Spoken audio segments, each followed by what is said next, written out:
Ayon sa kolumnista na si Christy Furman, sinasabi na tila nakamove on na si Catherine Bernardo mula sa kanyang ex-boyfriend at dating ka-love team na si Daniel Padilla.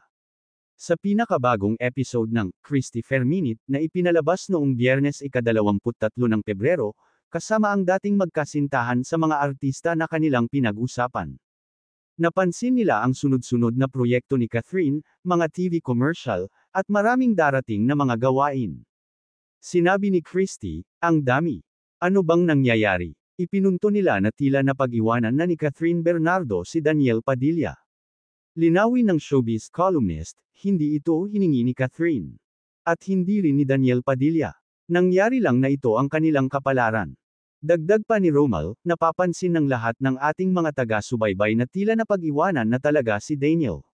Maraming proyekto at endorsement si Catherine habang si Daniel, meron ding proyekto, pero hindi natin alam kailan. Tiyak na babangon muli ang karera ni Daniel at baka pansamantalang nagpapahinga lang siya ngayon matapos ang kanilang hiwalayan ni Kat.